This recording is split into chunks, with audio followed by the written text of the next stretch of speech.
Narayana namaskrityam naram chaiva narottamam devim saraswatim vyasam tato jayam mudirayet. Om namo bhagavate vasudevaya. Om namo bhagavate vasudevaya.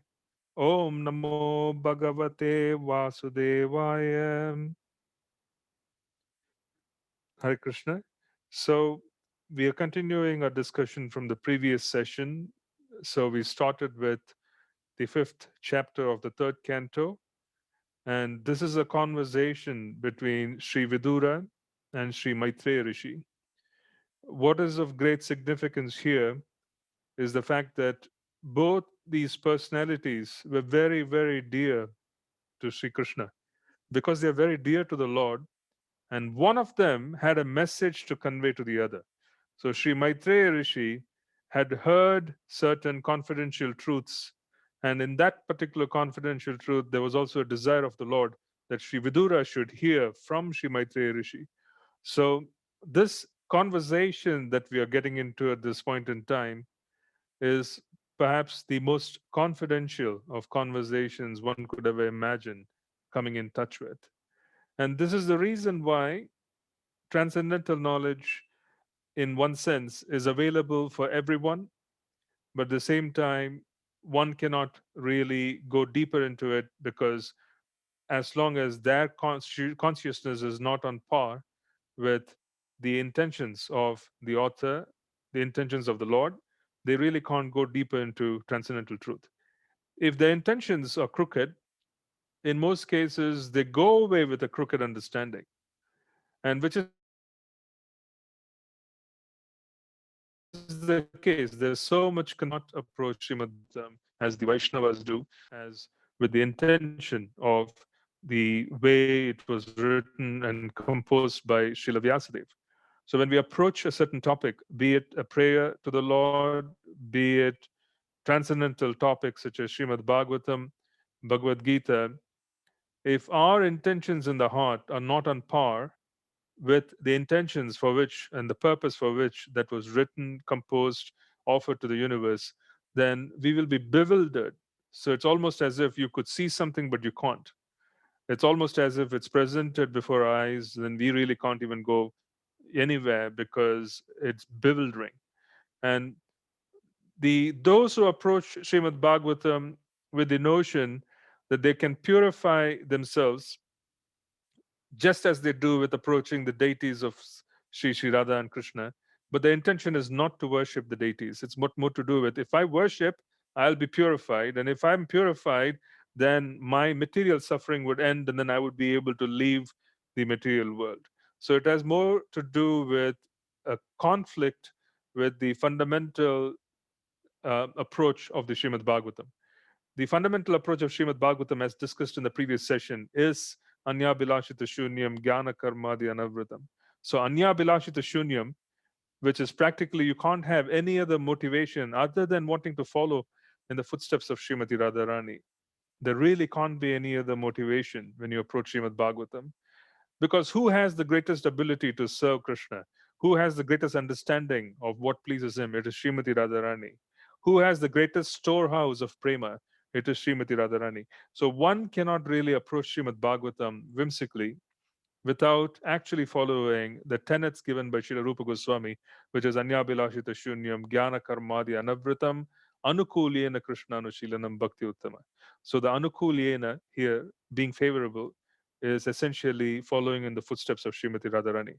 It is not being favorable as in, I don't hate Krishna, I don't hurl choice words of abuse at him, like Shishupala did. I do not basically, not accept him, but I don't care, I'm neutral. All of that is rejected. Favorable here means anukulyena, means following in the footsteps of the servants of Srimati Radharani, because that is the only way one can even understand and comprehend Srimad Bhagavatam. And because we are connected to Sri Chaitanya Mahaprabhu, Sri Chaitanya Mahaprabhu is both Krishna and Srimati Radharani. There's nothing more wonderful than being able to worship them as Mahaprabhu, because it is the mood of Srimati Radharani of wanting to distribute prema.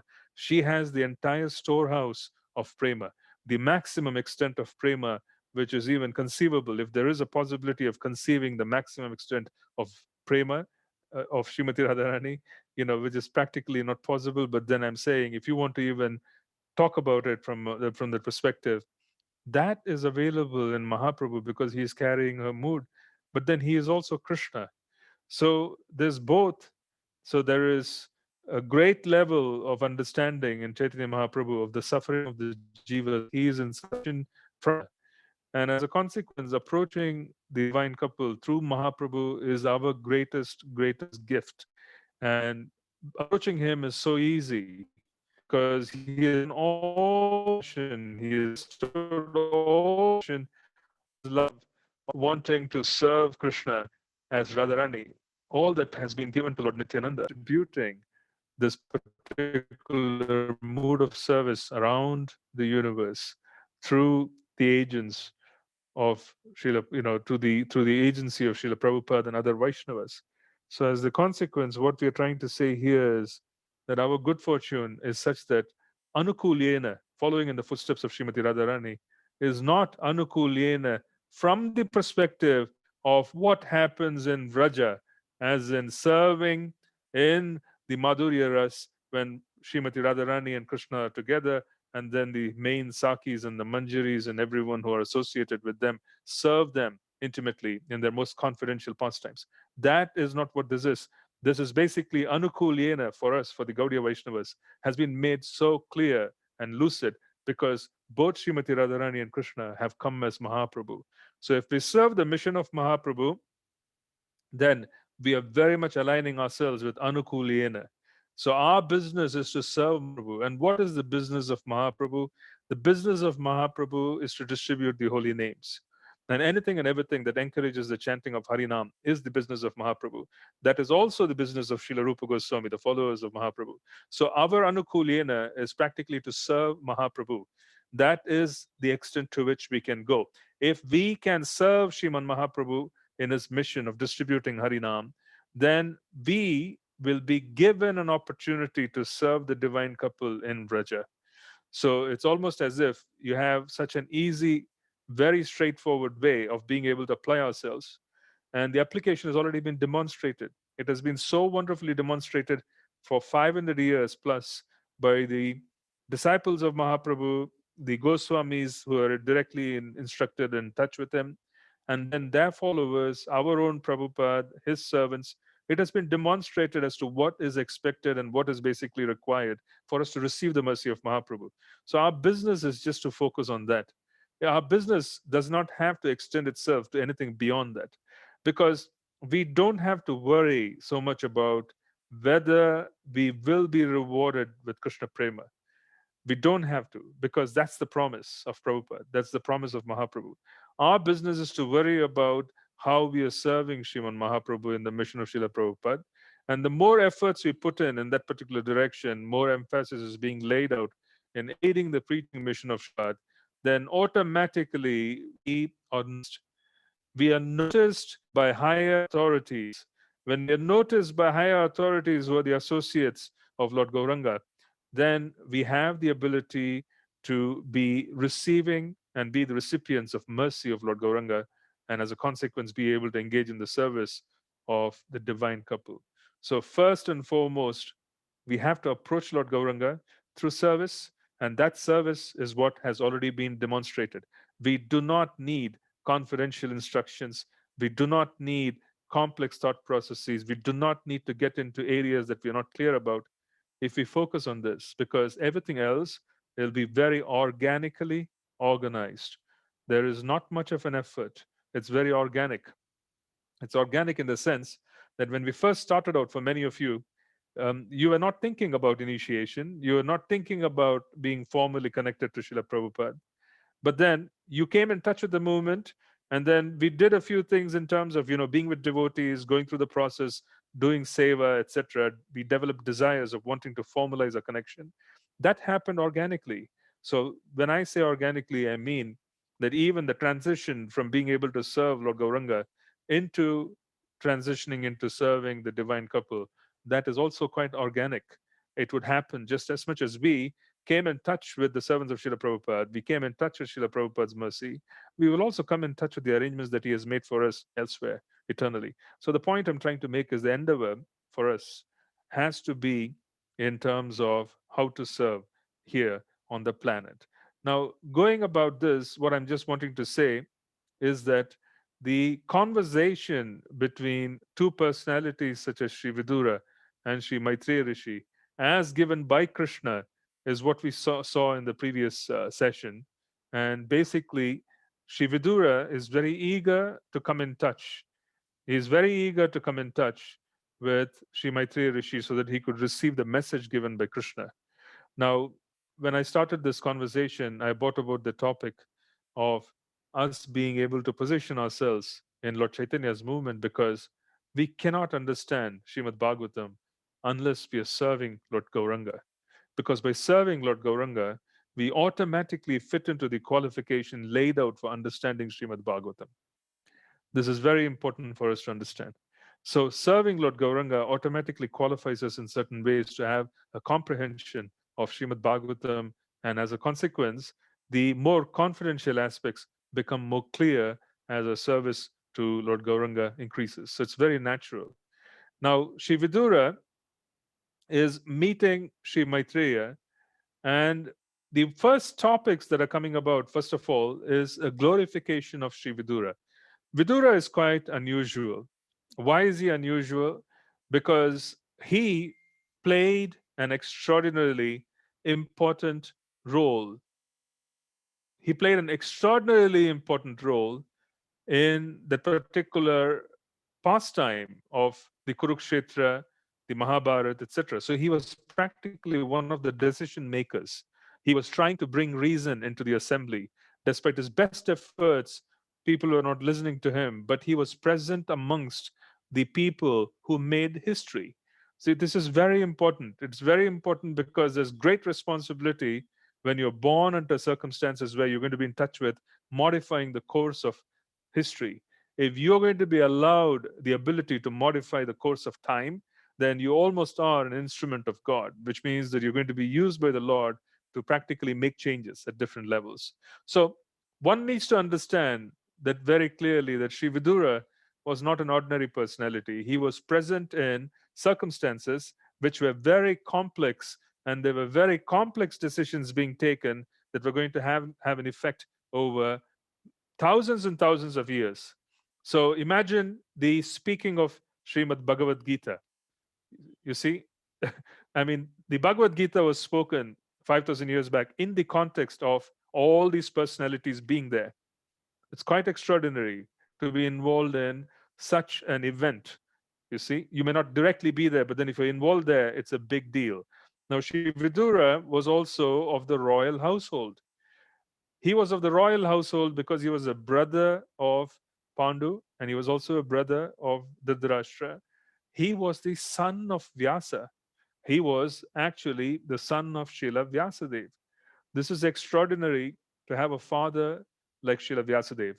We already are seeing the effect of one of his sons, which is Srila Sukadev Goswami. Yeah.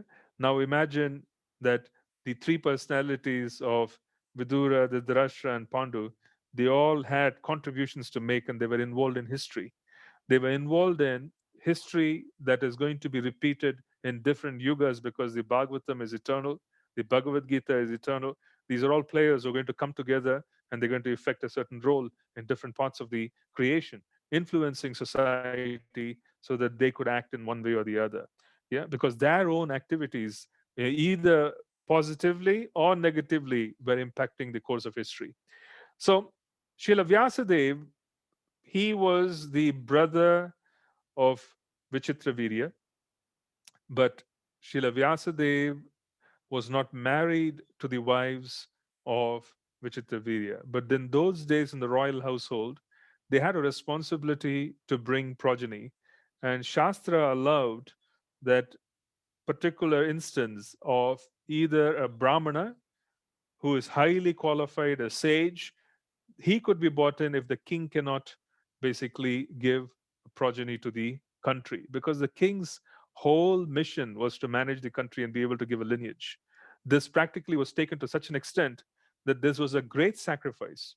It was a great sacrifice made by the queens who had to accept someone else to father children simply to further the lineage, simply to further the dynasty. They basically did not have much of a say in terms of what they could do and they could not do, because it was all governed by protocol. It was all governed by what is best for the nation, what is best for the people, the population. So Vichitravirya, he did not have progeny. He passed away without progeny. As a consequence, Mother Satyavati, the mother of Srila Vyasadeva, who also was the grandmother, invites Srila Vyasadeva and requests him to basically perform his duty, because he is the older progeny, he is the older son. So that particular arrangement was still in place, that they all had to sacrifice so much just for the country. Yeah, because no one would like to have such an arrangement, which is quite, I would say, unorthodox to say the very least, and very disturbing, unsettling for most. I wouldn't use the word disturbing, unsettling for most people. But this was basically the protocol that was being established in the royal households, because their whole existence was to serve the country. And serving the country required the lineage to continue. And because the lineage had to continue, they could invite brahmanas who are highly qualified. So, further in the Srimad Bhagavatam, we will come across Sri Vashishta fathering children on behalf of a king. We will read about it later. I don't want to get into the direct discussion, but I just wanted to mention that there are other instances of a similar nature you will find amongst royal households who couldn't continue their lineage. Anyways, the point is, Sri Vidura was quite unusual because, point one, he had a father such as Srila Vyasa. He was born in the royal household, but he was born to a slave. His mother was a slave, and as a consequence, she did not have any rights. So it was almost as if the circumstances of birth were both auspicious, and in one way, there was already a disadvantage.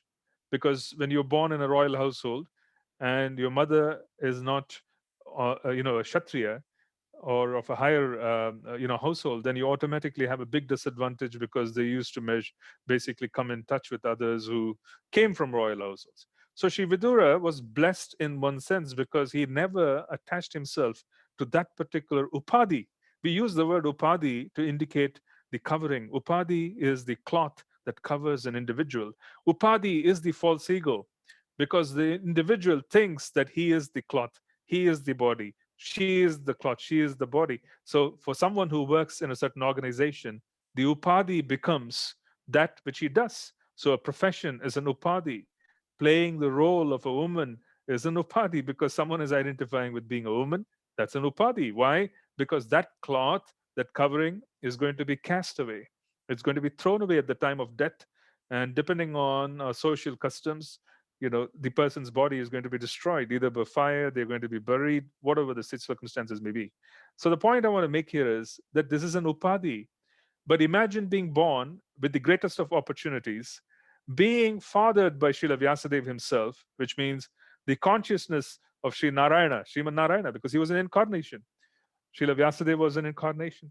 So his particular consciousness becomes the subject of drawing a certain soul who was extraordinarily qualified to come. Yeah.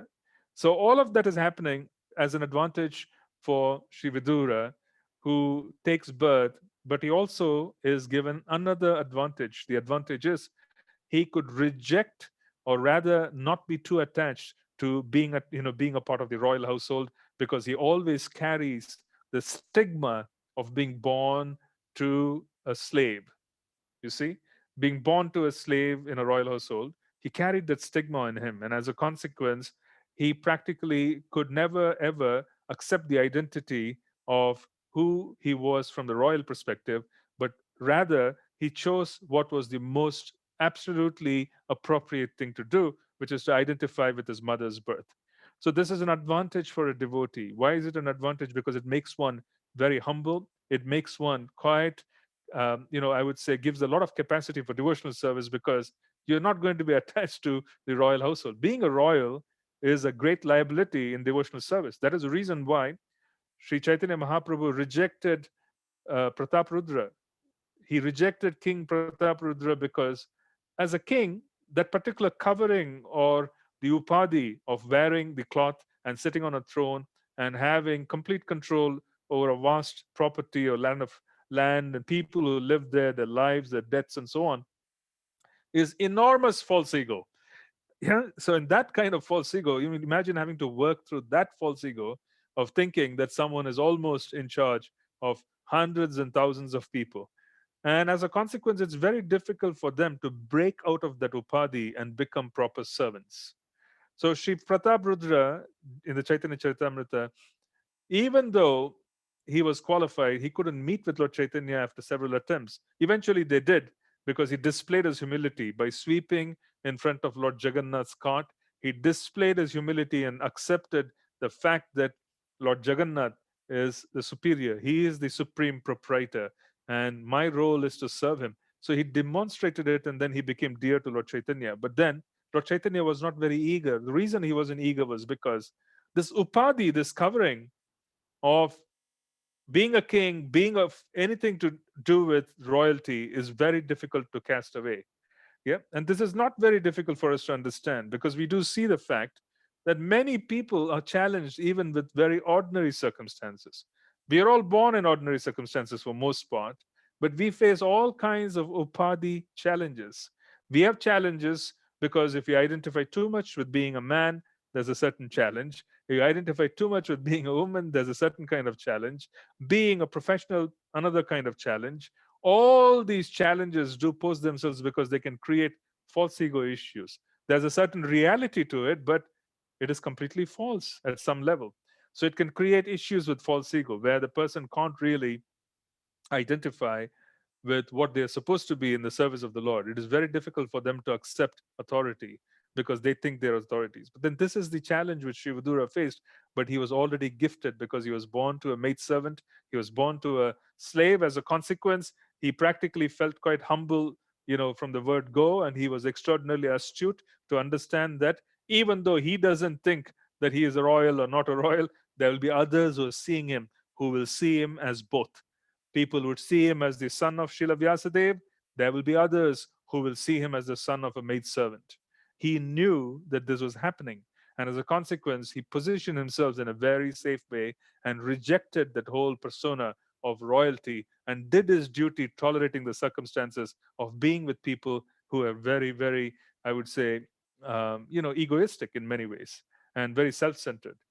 Now, what is also being seen here is that Sri Vidura is one of the Mahajanas.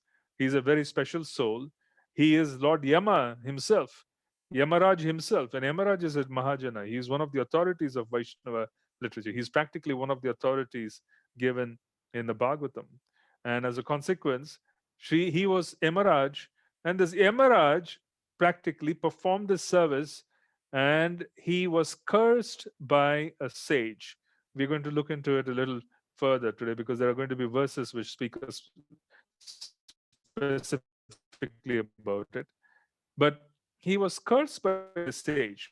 Now it is fascinating to see that sages curse, yeah, which means there was anger present. So one may say there was anger present even though one is highly situated in the mode of goodness. So one could be in the mode of goodness. The problem with material mode of goodness is that it is also in touch with the mode of ignorance. Whenever there's anger, which brings one to be able to curse another to a certain kind of future, which is quite despicable, or he suffers, where we desire suffering, then they don't qualify themselves as being very authoritative in being able to further and come in touch with the Lord's plan. You see, it's not such a wonderful thing for a guru to curse. It is not such a wonderful thing for a brahmana to curse. It is not such a wonderful thing for a sage to curse because there are opportunities in the mode of goodness. Where is this whole mode of ignorance coming from? The mode of ignorance is anger. So it is not such a wonderful thing when these two things mix up.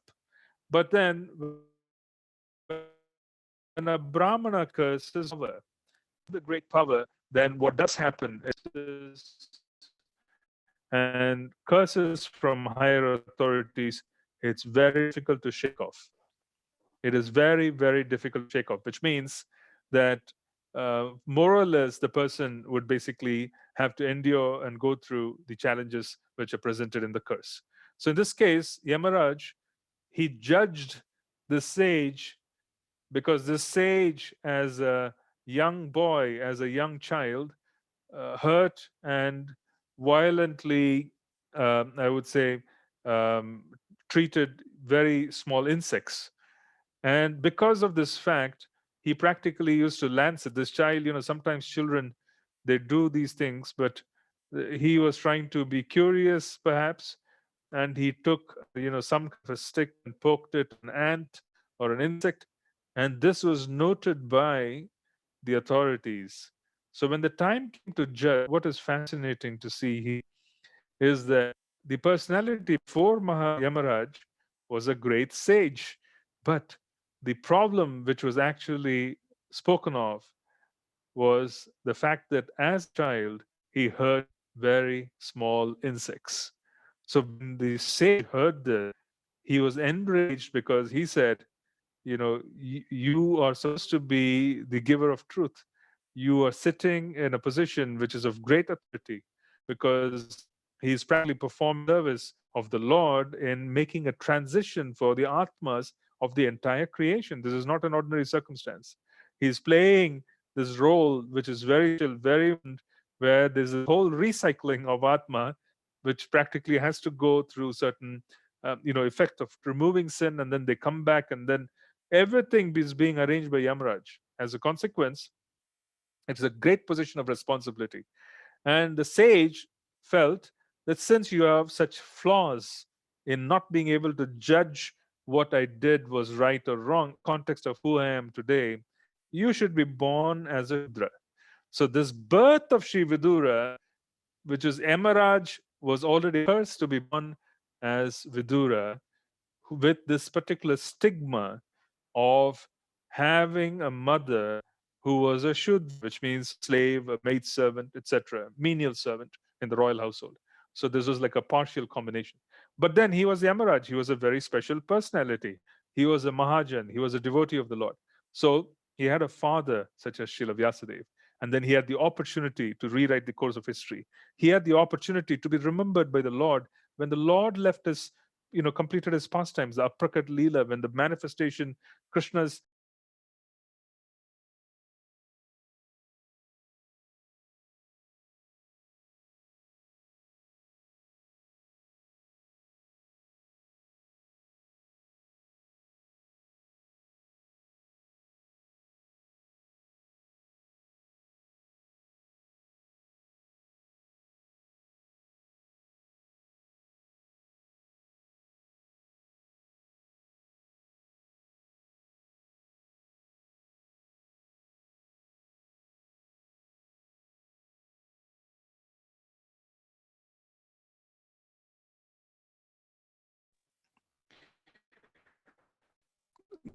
Hare Krishna. Sorry, there was something which happened, and I hit the mute button.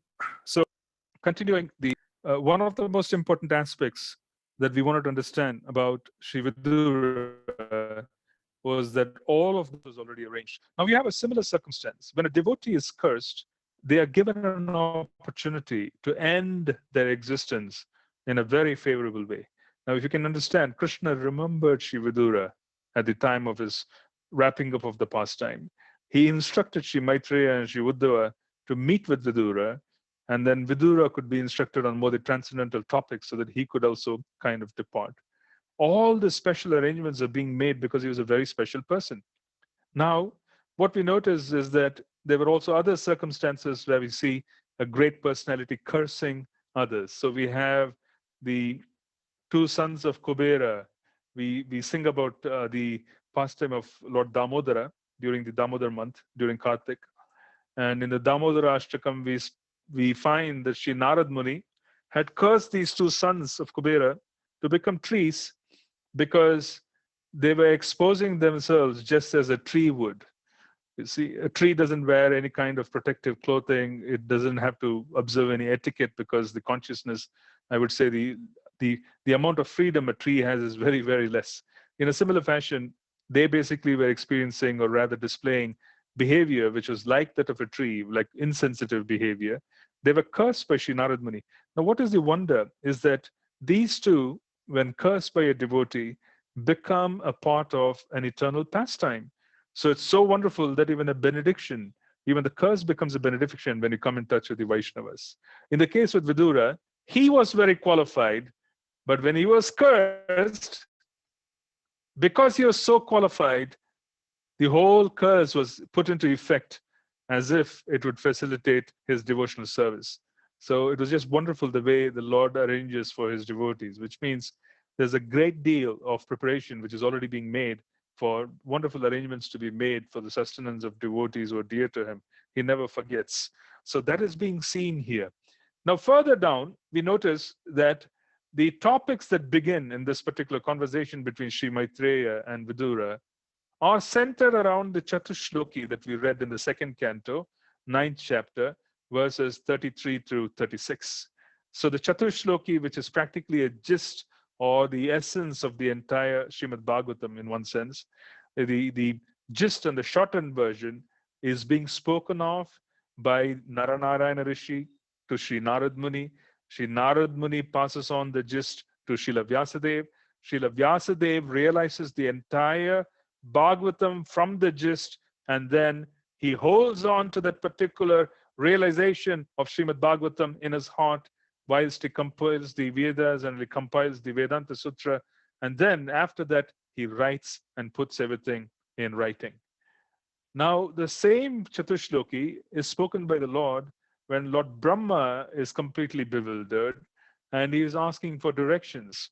What should I do? Where should I go? How do I become very effective in my service? Now we see that in the third canto. We saw that in we see that in the second canto in the beginning of Lord Brahma becoming bewildered. Now the same Chatushloki is being spoken there. So you have Naranarayana Rishi talking to Sri Narad Muni talking to Srila Vyasadeva, and then the Chatushloki becomes the Bhagavatam, as Srila Vyasadeva realizes the entire Chatushloki and expands upon it, and then brings out Srimad Bhagavatam. Now the same Chatushloki is being repeated by Krishna to Sri Uddhava and to Maitreya Rishi. Now what we are going to listen to from Sri Maitreya is an expansive version of the Chatushloki. Now I want to briefly touch upon what is it that we need to have understood from the Chatushloki from a reading in the second canto. One of the most important aspects of it was the fact that the Chatushloki focuses on establishing faith. What do you mean by that? Because faith is practically established when we come across an extraordinarily opulent version of the Lord. People need to know that when they know that someone is in charge and there is a cause, so there's a first original cause and then there's a secondary cause. The original cause is the Lord. The secondary cause is material energy, his external energy. The original cause is the Lord. The secondary cause is the material energy. Material energy takes over as far as the activities of the material world is concerned. Krishna doesn't interfere. That is why the statement that I don't interfere with the activities of the world is absolutely what I would call as clear. However, it is his external energy which becomes the cause. There is no difference between him and his external energy. Because at the beginning of creation, the Chatushloki says, only Narayana was present at the beginning of creation. Why are we using the word Sri Narayana? Narayana is the Aishwarya Rupa of Krishna.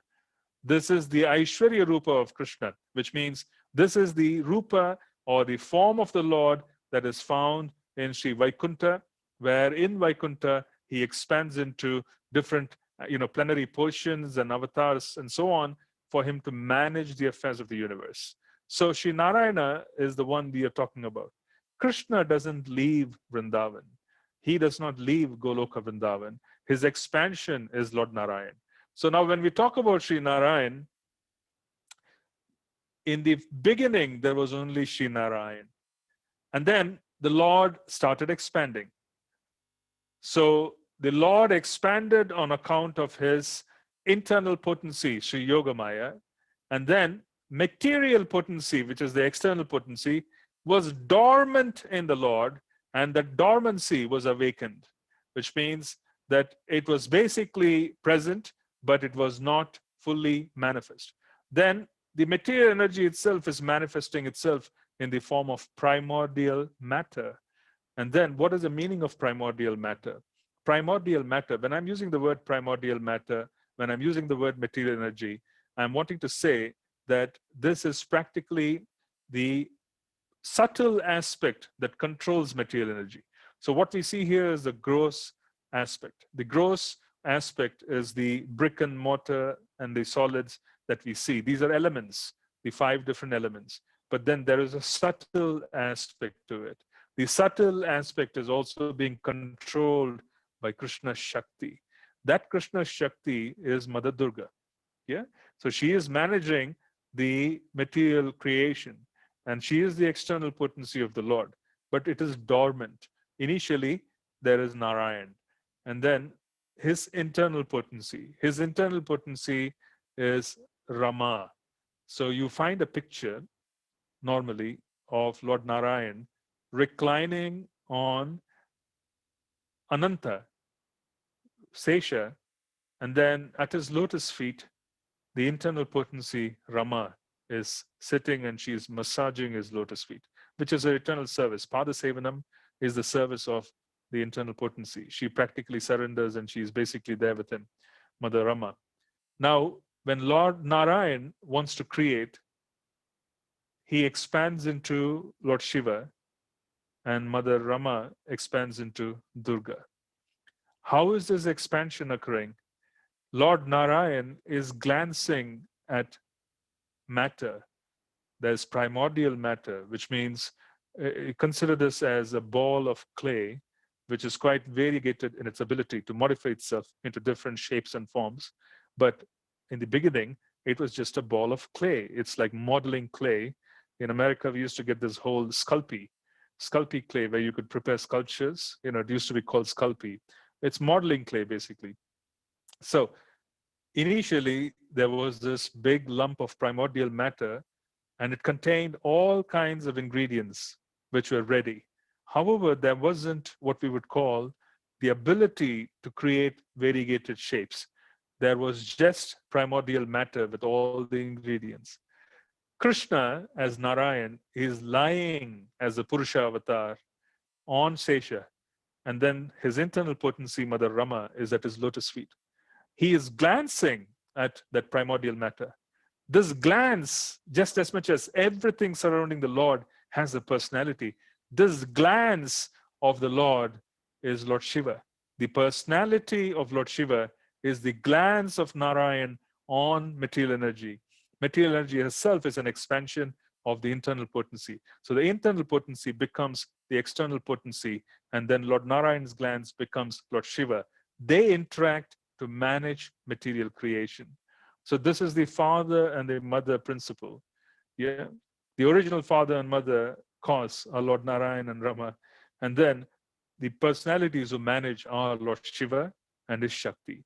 When Krishna uses the word saying, "I'm the seed-giving father," he's referring to his role as Lord Shiva, because the seed-giving father for the universe is Lord Shiva.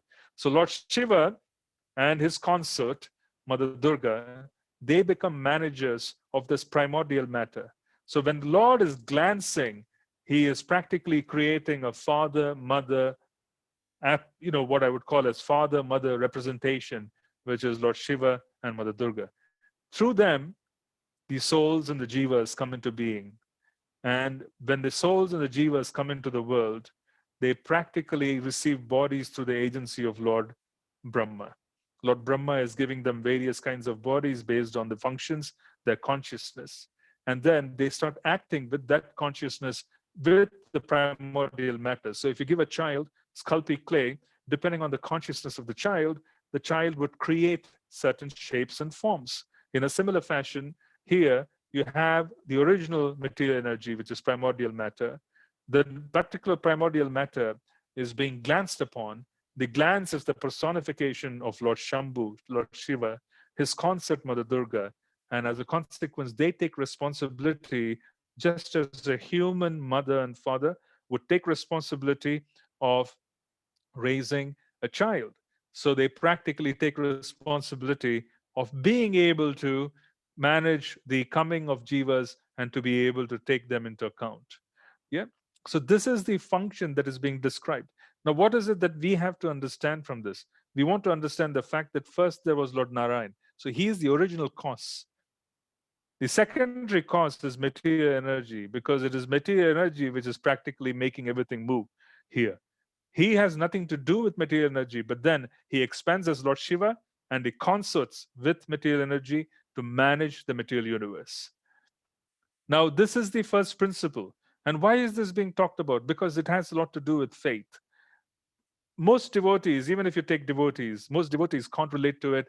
I would say, I wouldn't use the word devotees. Most jivas, souls, they can't relate to a two-armed human-like form of the Lord. It's very difficult for them to accept a form of the Lord which is two-armed.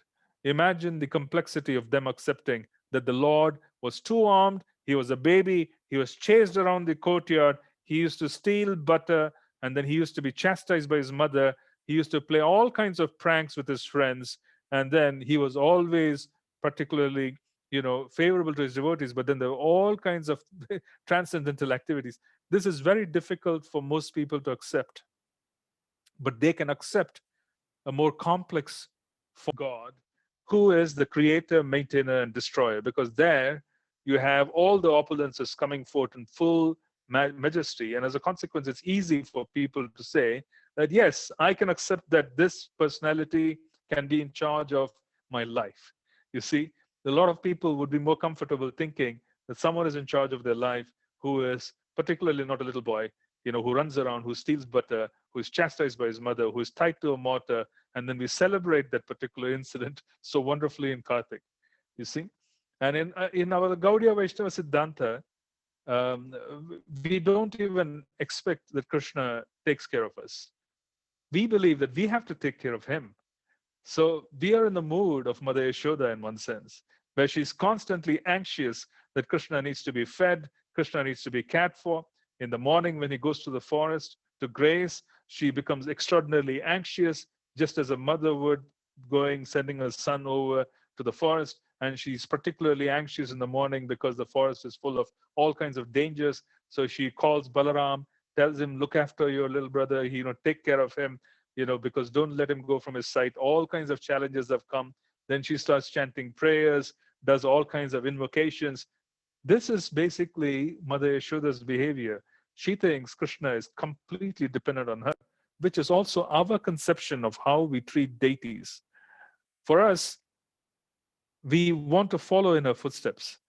We want to think Krishna is dependent on us, even though he is the source of all dependence for us. We want to think that he is dependent on us, which is the Gaudiya Vaishnava conception, where we don't even allow this little idea that he is going to manage and take care of us to come into our heads. Yeah, we don't allow that. We are basically particularly more keen how we want to serve him. We are not interested in receiving service. We are interested in giving service to him. We want to serve him nicely. So we're not so interested so much to see, oh, Krishna can protect and Krishna can do this and Krishna can do that, because that particular idea of Aishwarya, power, and opulence, etc., is a concept which is somewhat more basic. It's more rudimentary compared to what we speak about in the Gaudiya Vaishnava conception. Yeah. Needless to say, there's protection. Needless to say, there's protection. But the point is, our consciousness doesn't quite fit into that particular mode. If you advance more and more in Krishna consciousness, we become more concerned about his safety than he becomes about ours. Yeah. So there's greater concern about his safety, whether he's eaten on time, whether he's being properly clothed, he is taken care of. We kind of have a different idea of Godhead. But then for a more basic approach, they need to have a reassurance that God is in charge. He is in charge of taking care, he's in charge of the maintenance, he's in charge of being able to protect us so he can destroy, he can be a destroyer. And then he also has to have the ability to sustain us, which requires, in certain levels, I would say, certain creative propensities as well to be able to sustain certain things. So we have that conception where we moved away, but then for an early stage, you need that. So what we do find is that even though certain very advanced topics can be addressed in Srimad Bhagavatam, early on, they want us to have an understanding of faith, that the Lord is the original cause. And this is also very important for us as devotees as well, because reflect on the fact that whenever there's a challenge, if you have the ability and if you're basically training yourself at any given time to accept that Krishna is in charge, you are in charge, Krishna is in charge, Krishna is providing, Krishna has basically created an environment to bring us closer. If at every given time we are able to look at life and be able to accept the environment, then that requires us to also understand that he is originally in charge and he is the original cause. Say, for instance, something happens. If something happens, anything inauspicious or auspicious even, we look at it and we say that yes, Krishna must have desired it. Otherwise, why would it happen? And because he has desired it, it has happened through the agency of external, material energy. But because he has desired it, you know, there must be a reason for it because he loves us. This is the concept of a devotee. The devotee understands that Krishna loves him so much, and as a consequence, the arrangements made by him, even if it is somewhat inauspicious from the perspective of the world, are still extraordinarily auspicious from the perspective of the devotee being able to move forward. So our whole basis of being able to understand that all arrangements have been made by the Lord, and to be able to constantly accept that particular arrangement on a day-to-day basis is critical for us to move forward in devotional service. We need to come to that particular stage where Krishna basically says that I will carry what you lack. Yeah, I'll preserve what you have and I will carry what you lack. This is 9.22 of Bhagavad Gita. 9.22 of Bhagavad Gita, he's very clear that I will carry what you lack, I'll preserve what you have. What does it mean? What does it mean? Should we think that Krishna has not done that part of preserving what we have and carrying what we lack? So, from now, is he going to start a month from now? Is he going to start a year from now? The answer is no. The idea is for us to accept that as of today, this particular moment, we already have been given all that we need for us to move forward to the next level. There's really nothing lacking because Krishna has made this promise in the Bhagavad Gita. So, for us to particularly embrace the truth, the understanding also has to come from the fact that he is the original cause. Vidura demonstrated this earlier on. When Sri Vidura was thrown out of the assembly of the Kurus, he accepted it. He accepted it as an arrangement of material energy. But what is material energy? Material energy is the cause. It is the cause because it's non-different from Krishna. It is Krishna's external energy. And as a consequence, he said, this must be the Lord's arrangement. This is what he wants me to do. So he has just saved me from something. So he practically accepted that particular arrangement of being thrown out of the assembly of the Kurus. He accepted it. He went away on parikrama after that. So Sri Vidura demonstrated the thinking process that is involved in understanding that the Lord is the original cause, and then the material energy is also the cause because the Lord and the material energy are the same in the sense that she is his she is his external potency. So the cause and the effect are the same. This principle has to be understood. Yes, there's a certain effect that is being experienced in the world, but then there's a cause to it. Who is the cause? It's material energy. Who is material energy? Material energy is the external potency of the Lord.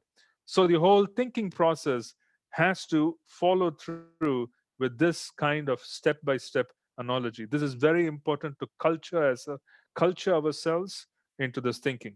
We have to culture ourselves. When does it culture? When does a culture develop? A culture develops when we basically develop habits.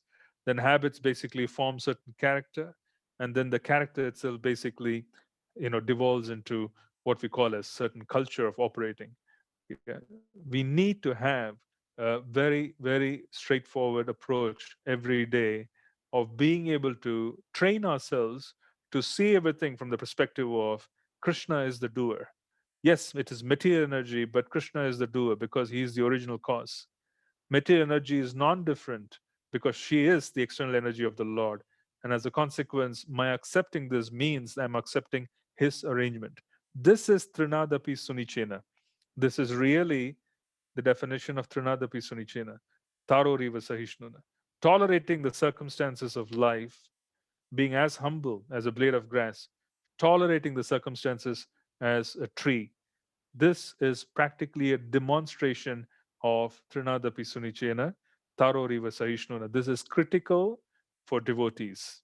If we cannot constantly culture ourselves to accepting that every arrangement that's being made on a day-to-day basis is the Lord's arrangement, we would have trouble because we would have issues with faith. We will have issues with faith. On the contrary, if you keep accepting that every arrangement is being made by Him, then what we will see is that we will have the ability to fit into His plan because we are very accepting. It is like a child who is being helped to cross the road. Imagine a child who is being held by a parent, who is being held by someone who is older, but then the child has somehow developed the understanding that if I hold on to that hand, it will take me across. That's the safe position of the child.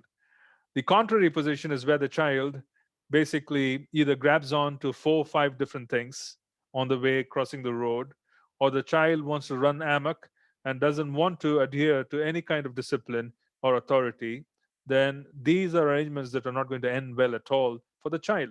Our business is to understand that we are children, and then we are in a complex circumstance of trying to cross over from one side to the other.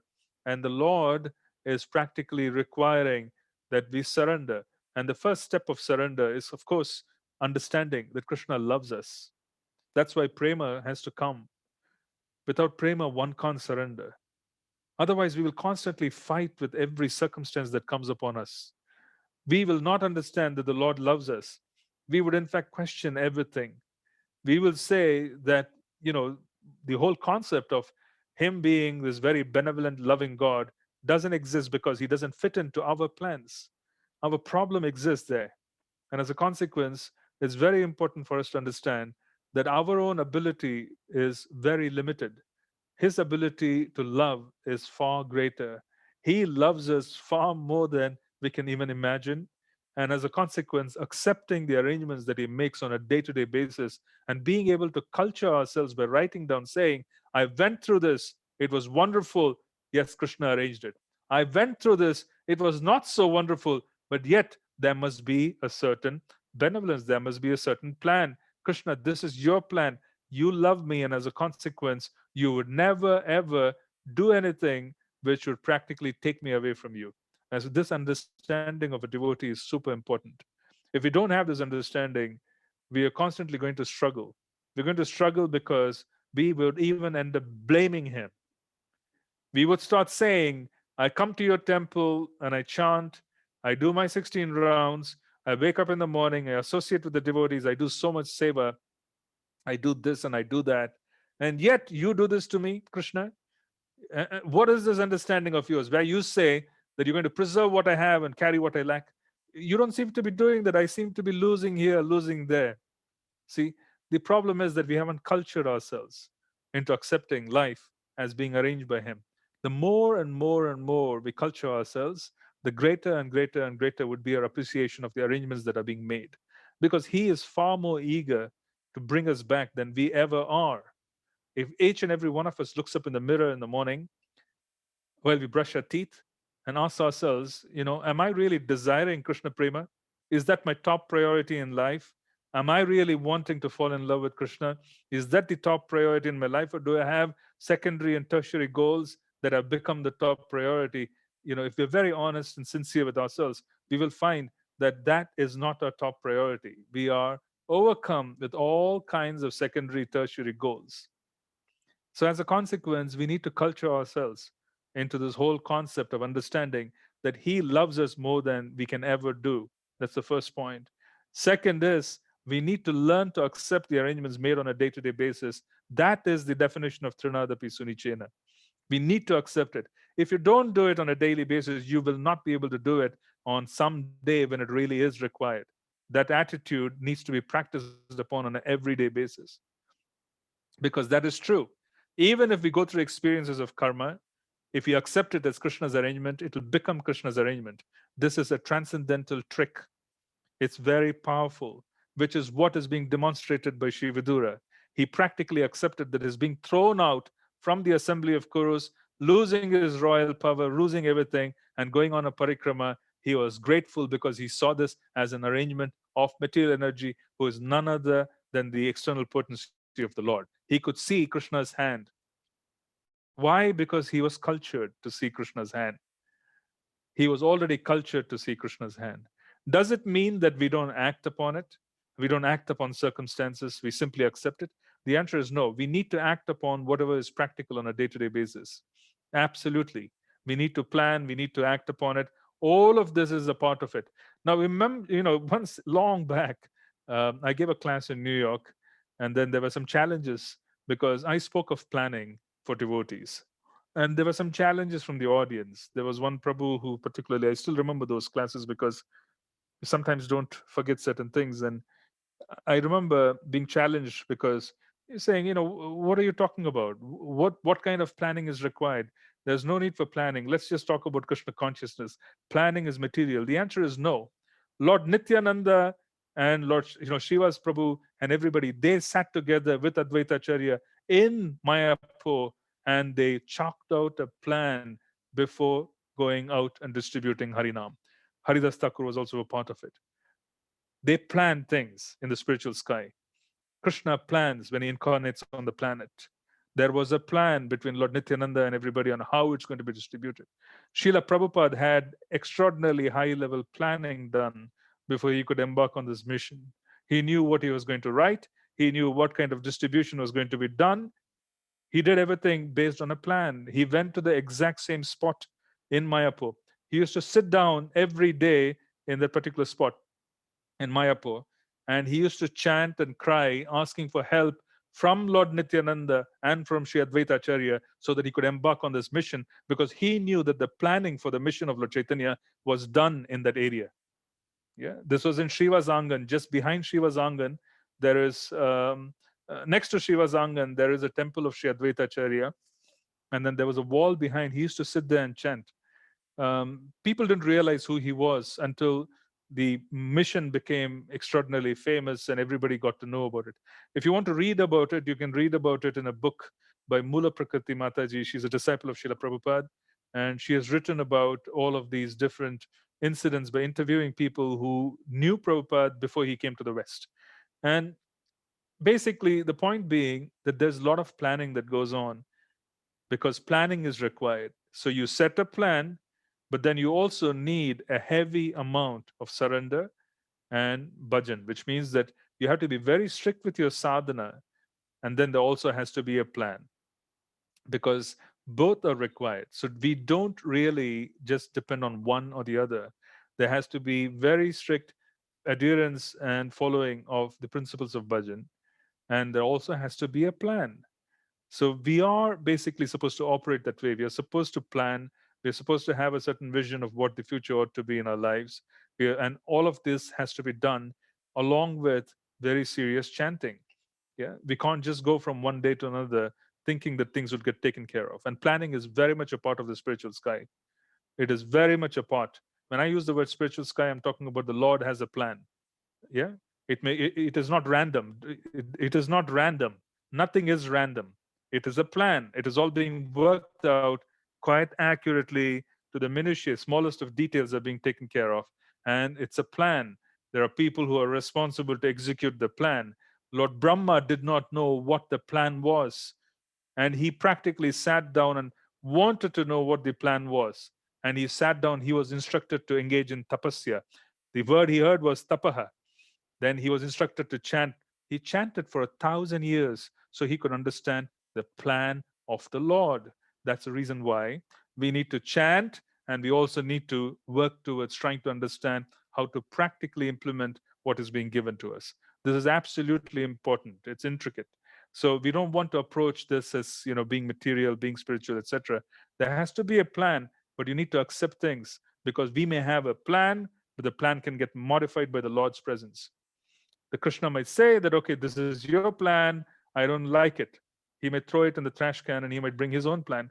We should be ready to accept it, which is where surrender comes. So have a plan and keep accepting the events of life as being arranged by the Lord, and we will soon find the ability to accept things and also the ability to understand what is meant by love. The reason why we can't do it as much is because we don't trust Him. We don't trust Him to do things for us per our liking. We are afraid and vulnerable to give the reins of our life to the hands of the Lord to say, "You take care of things." We are afraid. We are actually quite afraid because we don't love Him. We are afraid of Him. And as a consequence, we just don't allow Him to interfere. So we are constantly desiring things on our own accord and wanting to make things happen. The other way around, which is done by the Vaishnavas, is have serious bhajan. This in turn would allow you to trust Him. If you come very close to Nam, you will know that can depend on Nam. Nam will become Krishna. Namanaminoho abhinnatvam. As you chant Harinam, at one point, each and every word of Harinam will manifest itself in the Swarup of the Lord. It becomes manifest. Then the person is able to chant and also experience transcendental experiences, have transcendental experiences. Yeah. So we need basically to be able to depend on Nam. We need to be able to accept it, and then we need to work towards it. And we have to accept the fact that we are having issues in being able to give our life to Krishna because we are afraid that he may kind of change the plan that we have. But that's basically not going to happen. So what we need to do is basically constantly accept things on a day-to-day basis, have a plan which is being modified due to our tapasya, just as Lord Brahma did. He chanted for 1,000 years so he could understand what Krishna wanted him to do. So as we chant and chant, we will understand the intentions of Krishna, and as a consequence, our plan would also modify and refine itself, and the outcome itself would be glorious. So this flexibility comes in when you have a combination of wanting to do the right thing based on Shastra, and you're also working on the sadhana so that you could align both. Yeah, both are required. You need sadhana, you need planning, both. But then one can't replace the other. So you need both. This is very important. Yeah, this is very important. You have to do both so that you can navigate life. But then one has to come to this culture of acceptance. Culture of acceptance that this is life. Okay, this is being arranged by the Lord. He has already given me what I need. I need to put in my effort so that I could go on to the next level. This culture has to come in, and it has to be a part of who we are. If this doesn't happen, then we are constantly going to question the arrangements being made by him, and as a consequence, we would be putting ourselves in a very, I would say, difficult situation because we wouldn't be able to accept his direction. We wouldn't submit ourselves, and then we would have problems with whatever it is. Yeah. So having the understanding that he is making arrangements, he loves us even more than we can ever imagine, and he is the one who has been waiting for so long. Yeah, we have not been waiting. We run away from him. He waits. He waits for us. Yeah, every lifetime he is making some kind of arrangement or the other to bring us closer. We run away from him. It is not the other way around. He is not running away from us. He is not absent. He is not distant. He is practically looking at us and saying, I have made all the arrangements.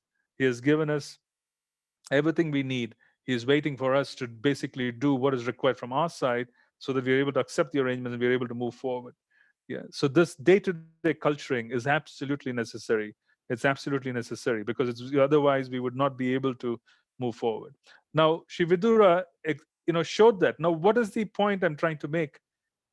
An individual, a devotee who is able to accept the inauspiciousness and is also able to accept the auspiciousness, he is being cared for. You notice here that he was expelled from the assembly of the Kurus. He wanders around, bumps into Uddhava on the banks of Yamuna, yeah, because his intentions are to serve. He bumps into Sri Uddhava on the banks of the Yamuna. Sri Uddhava tells him, Maitreya Rishi is next to me. And then Sri Maitreya Rishi and Uddhava convey to him that, oh, Krishna was thinking about you. This is phenomenal. This is basically the point I'm trying to convey, that the Lord is constantly thinking about us to the extent to which we are wanting to submit to his plans. The way to do it is to culture ourselves to accept what has already been given as his plan on a day-to-day basis, whilst understanding and making desires and making plans of whatever is the future, and accepting whatever comes as Krishna's give, what I would say is gift as we go along. The reason why it is inefficient on our side is because we don't believe that he loves us. We don't. We are afraid and we are not very ready to submit to the plans of the Lord. This particular culture would, kind of, if you train yourself, you would then be able to accept it. Yeah, can see it from the lives of the acharyas. You can see it from the lives of Srila Prabhupada as to how much acceptance was there of day-to-day phenomena, how much acceptance was there of the arrangements made by the Lord, how much endurance was there in terms of being able to tolerate the circumstances of life. Look at Srila Prabhupada's life as well, and we would know how much of this was a part of his culture. This was practically how he processed and lived life. Yeah, the factory burns down, he loses all his belongings, he loses all his money, he loses his family in many ways, and he still is practically wanting to process it as Krishna's arrangement. This is basically how we are supposed to culture ourselves. And we are seeing that when one is able to culture themselves in this particular way, they're able to come in touch with Krishna's servants as if by accident, but in reality, it is the Lord's arrangement. So Vidura meeting Sri Uddhava on the banks of Yamuna, Krishna's arrangement. Uddhava and Maitreya Rishi, they both talking to Krishna, and then Krishna remembering what to do for for Vidura. It's phenomenal that Krishna remembers Vidura and he's making all these arrangements for him so that he could be instructed on transcendental science.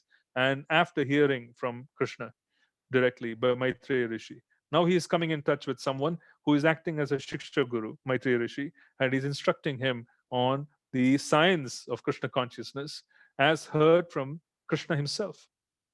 So this is quite fascinating to see how wonderful arrangements get made when there's an acceptance of the Lord's arrangement on a day-to-day basis. And there's also an acceptance of that particular notion and the idea that the Lord loves us, and also an acceptance of the fact that we have to actively plan. Why am I using the word actively plan? Is because um, actively plan means you put Krishna in the center and plan life ahead. This is very much required for devotees. And especially in the particular time that we are in, it's very important because we are in touch with material energy quite profoundly. We could go to the workplace and you would have your boss giving you an ideal to pursue because your peers would say that they have succeeded. Then you would have your boss telling you that you must do something. Then that becomes your objective for life. Then you might have neighbors engaging in some kind of a lifestyle. That becomes objective. Wherever you go, people are filled with energy which is quite downgrading. It is quite degrading from the perspective of the sound vibration. Imagine that Lord Brahma started the whole process of creation by hearing from Krishna. Yeah, the voice that he heard was tapaha. He heard the mantra. So sound vibration is so important, and we are surrounded by degrading sound vibration. We are surrounded by those who have sound vibrations which are steeped in passion and ignorance, and as a consequence, we ourselves are overwhelmed for most part if you're going to engage fully in material energy. If you don't have a plan of how to center yourself going forward, saying, okay, my priorities are one, two, three, four. This is my Krishna conscious priority. This is exactly how I should execute it. I must simplify to such an extent that life doesn't bother me. I will accept the circumstances of life. I will tolerate the circumstances of life.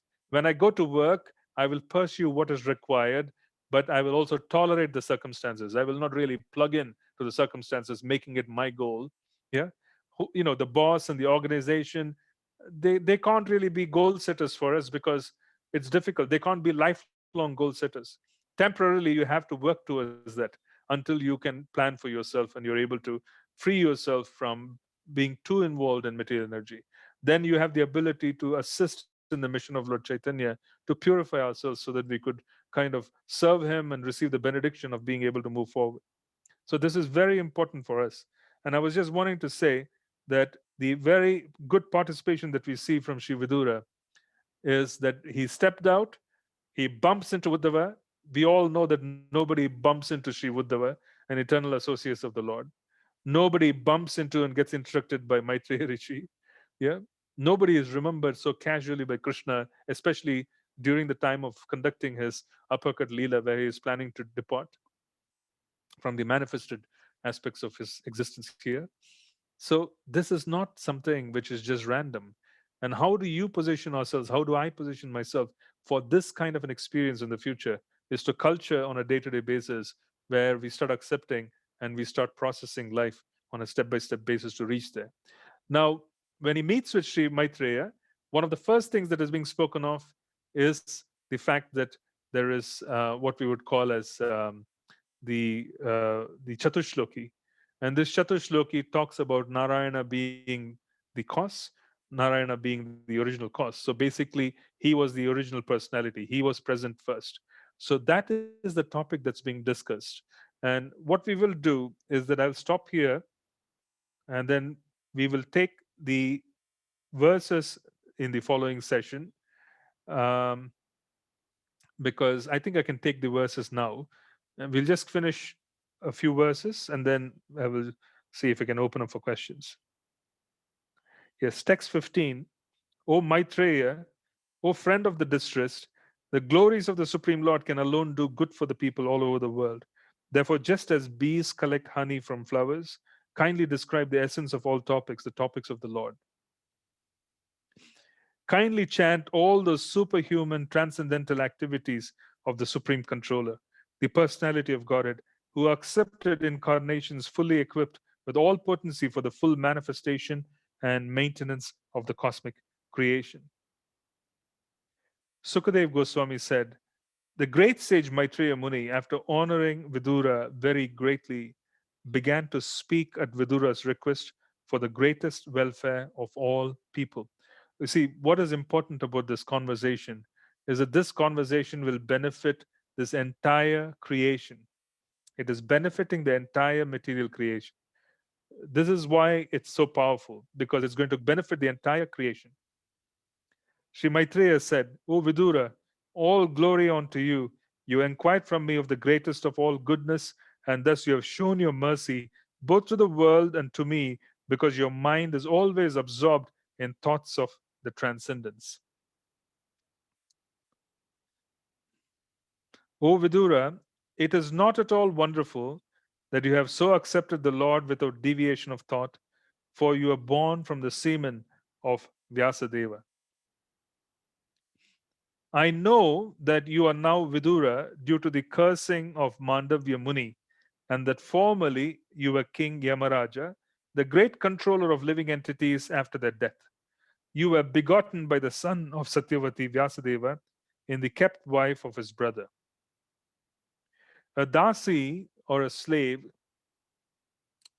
in the royal households, basically, in certain ways, were also considered to be, I would say, extensions of the king's family, because they were always a part of the family, and to such an extent that in some cases they assisted and basically did all the functions of the royal household. So in one sense you can say that they had all the characteristics of someone who was also a consort of the king, but they were not given any status.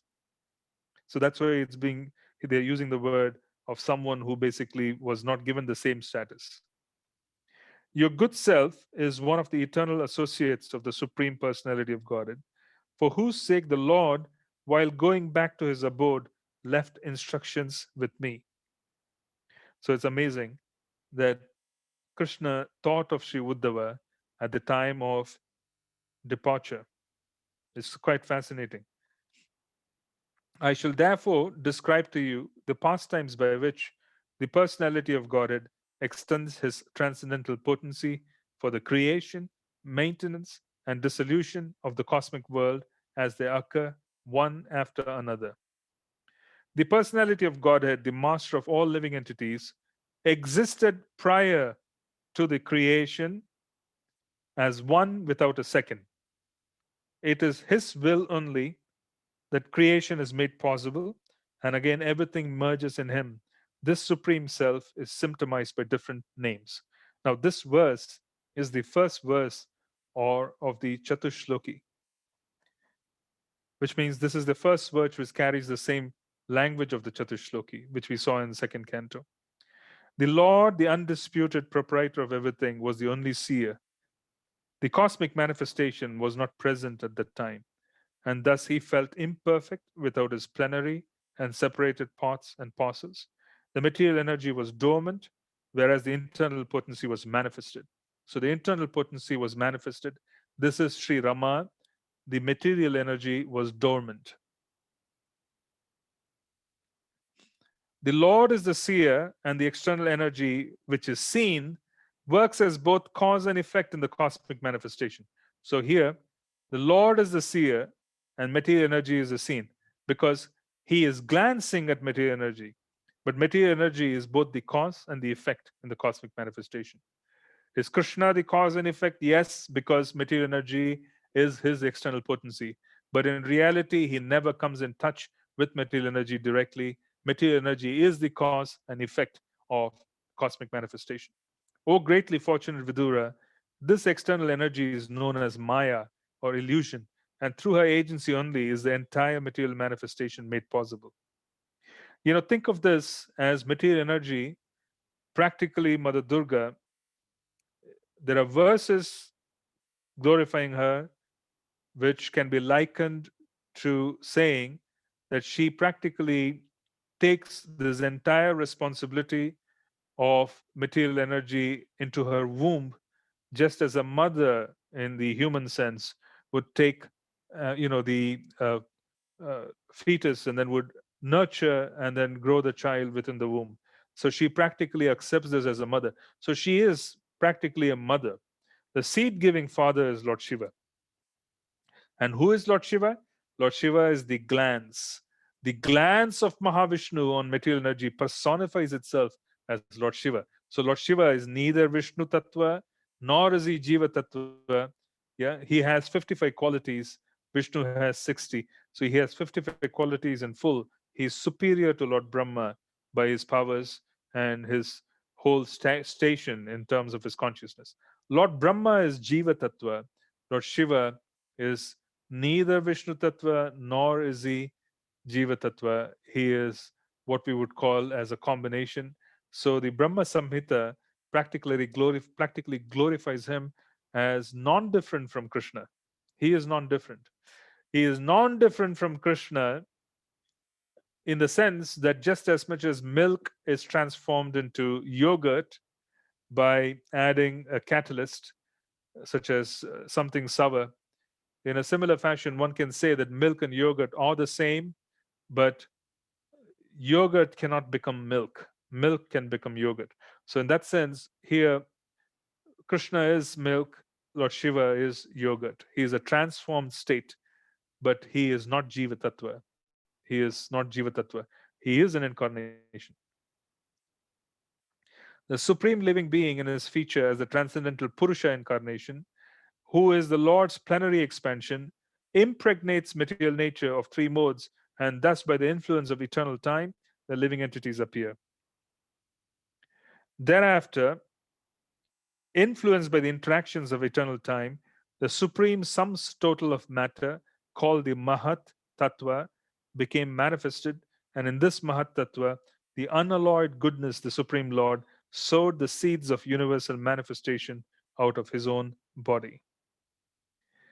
Thereafter, the Mahatattva differentiated itself into many different forms as a reservoir of would be entities. The Mahatattva is chiefly in the mode of ignorance, and it generates the false ego. It is a plenary expansion of the personality of Godhead with full consciousness of creative principles and time for fructification. We will talk about this in the next discussion, because here we talk about how the mind is formed. How is the mind, what is the mind and how is it born? So we'll talk about it in the next session, which is verse 29 now. Mahat Tattva, or the great causal truth, transforms into false ego, which is manifested in three phases: cause, effect, and the doer. All such activities are on the mental plane and are based on the material elements, gross senses, and mental speculation. The false ego is represented by three different modes: goodness, passion, and ignorance. So, what I will do is that we will start with verse 27 in the next session, because this verse 27 practically starts describing how the whole process of creation begins. So, I will start with that in this next session. So we'll stop here and we'll see we can take a few questions before concluding today's session.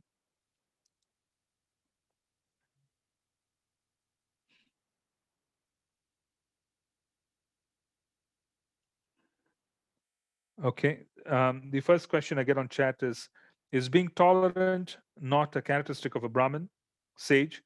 Why then do the curse others? Why then do they curse others? Is this a misuse of their powers?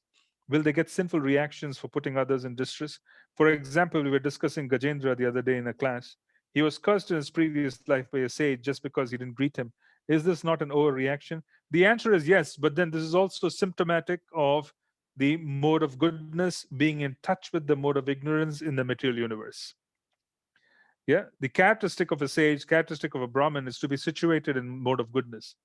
But in the material universe, the problem is you're just one step away from being in touch with the mode of ignorance. So even if your consciousness is so high, because the material mode of goodness is always in touch with the mode of ignorance as well, it's quite, I would say, possible for someone to develop that particular intolerance.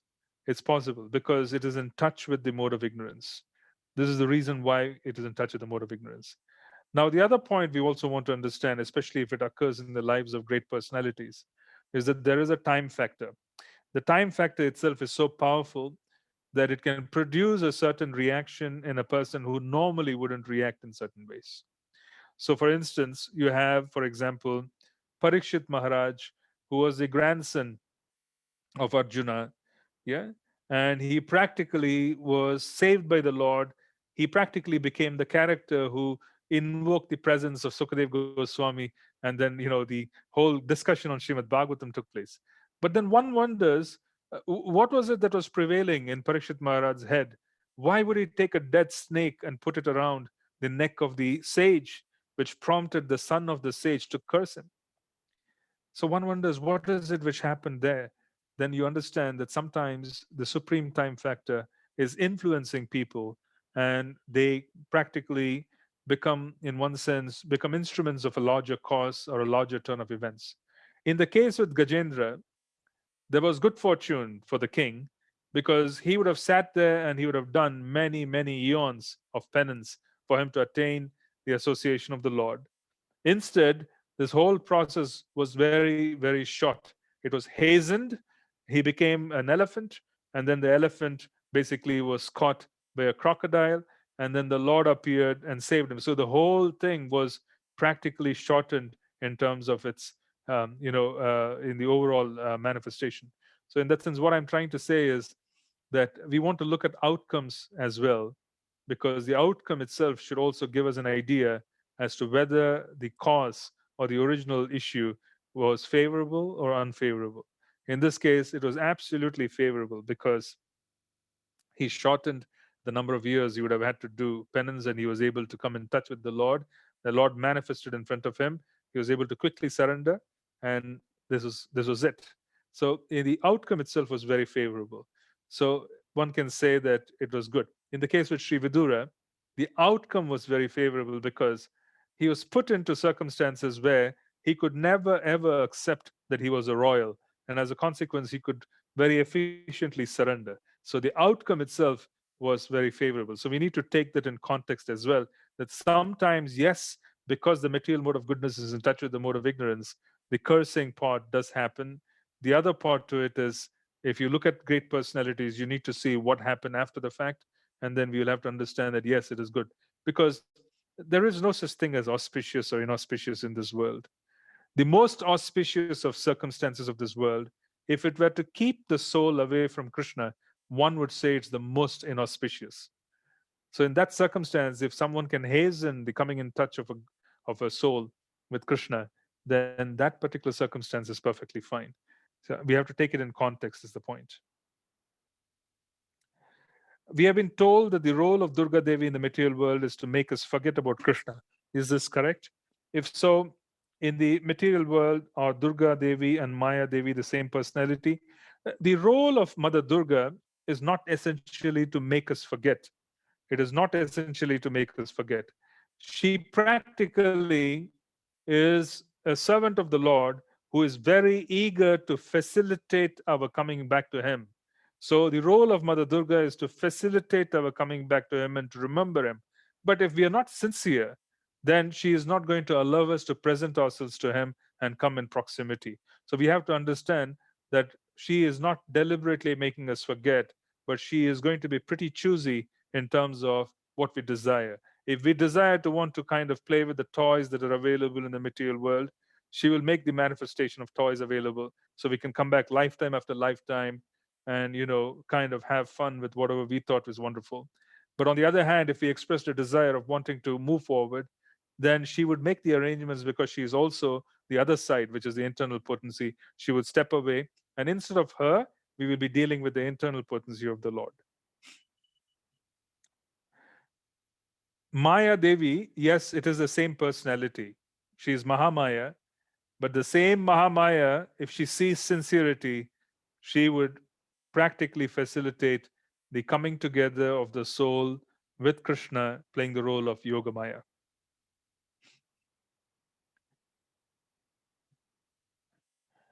Can you let me know how can I plan?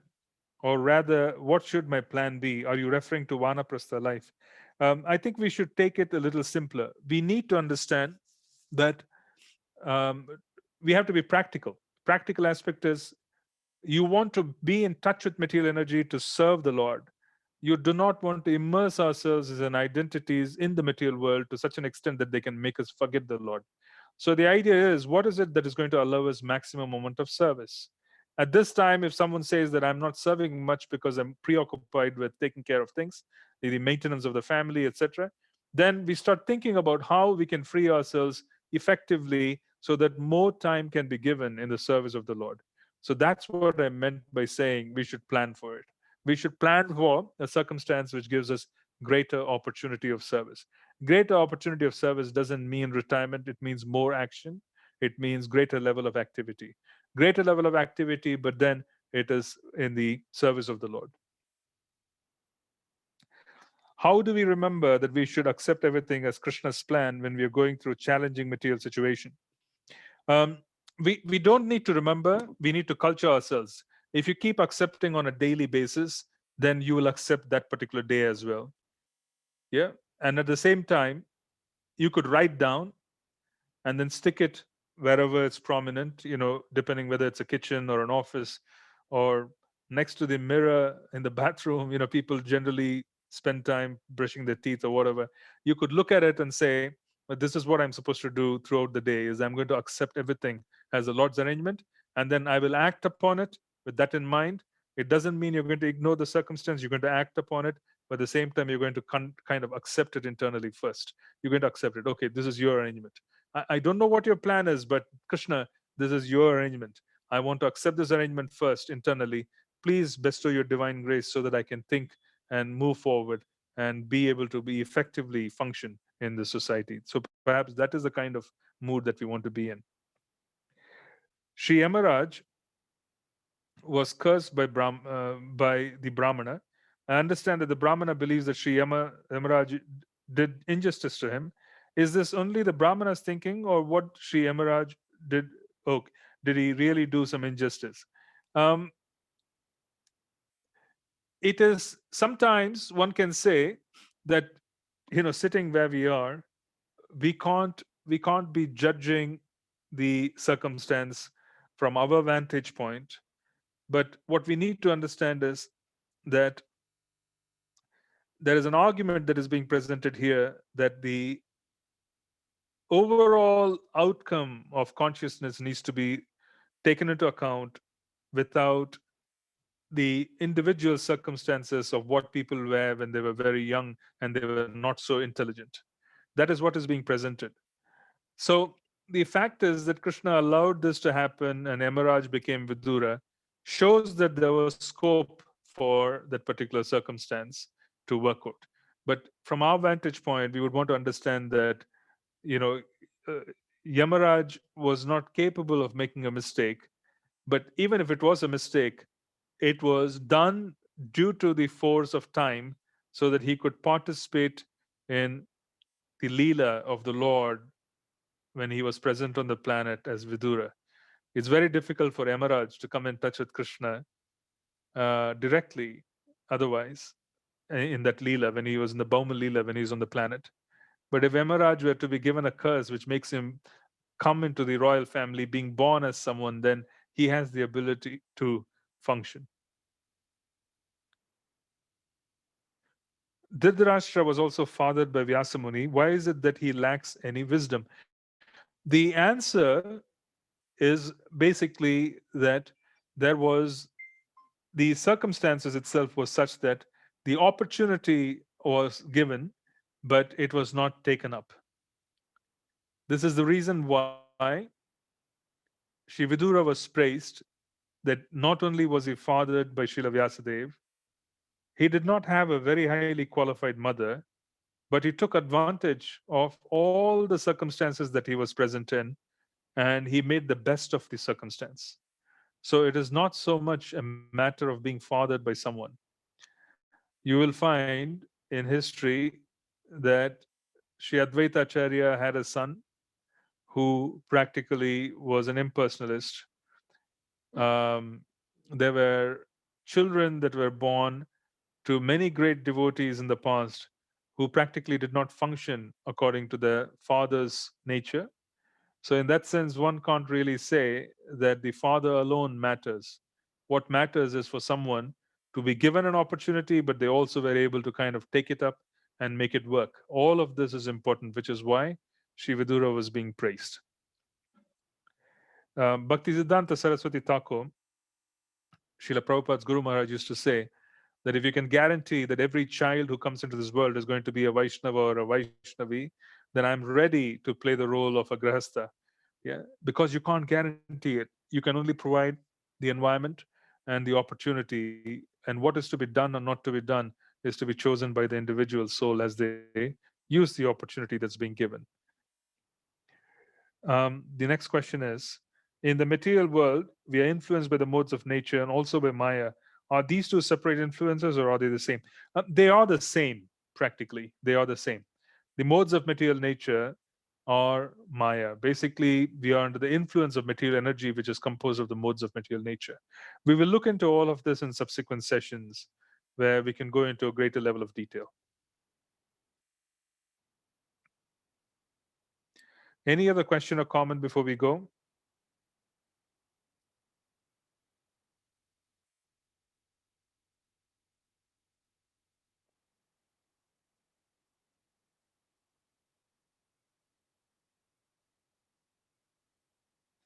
All right. So we end today's session and thank you for joining us. And then we'll meet again the following session, same time next week, and we'll continue our discussion.